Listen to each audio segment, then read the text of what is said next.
So I'm going to show you how to create some simple books that will help you showcase your mixed media prints. We have basically two options. You can bind them with some yarn, or you can bind it with some tape. And I'm going to show you how to make both of these. For each of these different designs, you can have 3 or 4 stiff papers to make your book. And you can include your non-mixed media prints if you would like, as you can see at the back, or you can just make sure to include all 6 of your mixed media prints. You do have some extra space around the edges, so if you wanted to add writing or designs or anything else, there are a lot of things that you could add to this, but you could also keep it really, really simple. So the first option would be to work with tape like you see here. It's nicely binded down the edge, and when you open, each page is nicely binded to the one before it. How we're going to do that is using paper tape. So I have my few pages here that I want to bind, and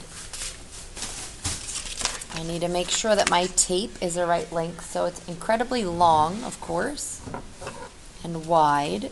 I would trim it to the appropriate length. And this tape is not sticky yet. The way it works is it has to be wet. So using a sponge and some water, you will wet the tape on the bottom side. And then position 2 of your stiff pieces of paper with a little bit of a gap between them. About a finger is pretty good. And then just go ahead and tape them together.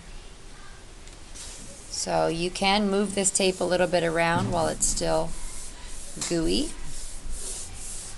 And so this is basically like my front and my back, if you see this. Then I need to put my 3rd page in the middle. So I'm going to position that in a decent spot. I'm going to take a new piece of tape. Remember, the shiny side, this bottom side, is where you want to put the water. And smooth it on.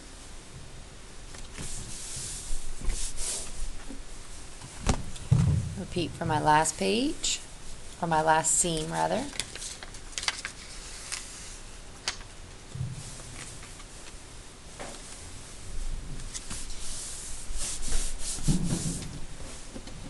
And there's my first option, done.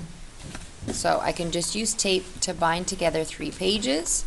You would have print 1, 2, 3, 4, 5, 6 on the back. Okay? Your other option would be to hole punch. And I did say that you could have more than 3 pages if you want 4, so that you don't have to have anything on the back, like this example. So simplest hole punch, you take all 3, line them up carefully, hole punch those 3,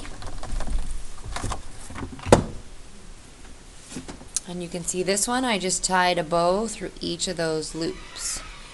On this one, I put more holes so that I could stitch kind of in and out.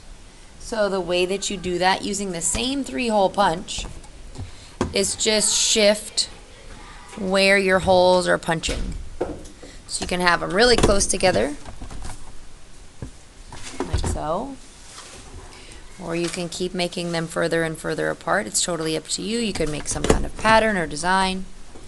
Make sure you have a plan, obviously, because you won't be getting repeat